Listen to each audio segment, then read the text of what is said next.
विशाखा, मल्ला और ऐश्वर्या तीनों का यह प्लान महीनों से बन रहा था। ऐश्वर्या की मौत महज एक ड्रामा थी, एक ऐसा भ्रम जो पूरे सलूजा परिवार को तोड़कर रख देगा। योजना के अनुसार धैर्य को गोली चलाने के लिए उकसाया गया ताकि सबको लगे कि ऐश्वर्या की जान चली गई है। पूरे घर में चीखें, रोने की आवाजें और चारों तरफ अफरा-तफरी मच गई थी। किसी को अंदाजा तक नहीं था कि यह सब कुछ एक बड़ी चाल का हिस्सा है।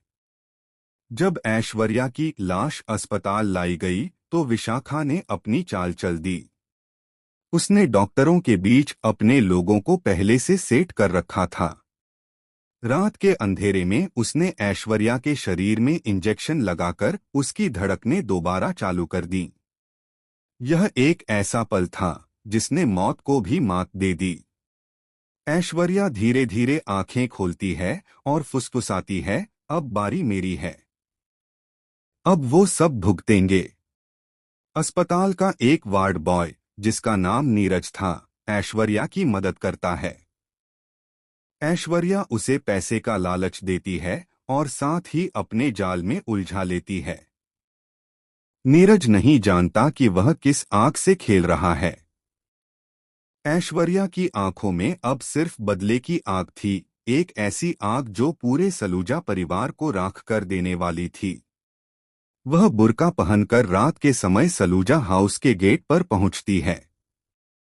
अंदर शादी की तैयारियां जोरों पर हैं, रोशनी, संगीत, हंसी की गूंज और बीच में मन्नत और विक्रांत की हल्दी की रस्म। ऐश्वर्या दरवाजे के पीछे खड़ी सब कुछ देख रही होती है। उसके होठों पर हल्की सी मुस्कान और आंखों में खून उतर आता है। विशाखा और मल्ला की निगाहें दरवाजे पर टिक जाती हैं, दोनों जानती हैं कि उनकी साथी लौट आई है। मगर अब ऐश्वर्या का मकसद सिर्फ बदला नहीं, कुछ और भी है। घर के भीतर अजीब घटनाएं शुरू होने लगती हैं। हल्दी का बर्तन अचानक गिरकर फर्श पर टूट जाता है, लाइट्स बार बार झपकने लगती हैं और दीवारों पर पुरानी तस्वीरों में दरारें पड़ने लगती हैं। घर की बहुएं डर के मारे मंत्र जपने लगती हैं। मन्नत को लगता है कि यह कोई अपशगुन है, लेकिन विक्रांत उसे समझाने की कोशिश करता है, डरने की कोई बात नहीं है, यह बस एक इत्तेफाक है।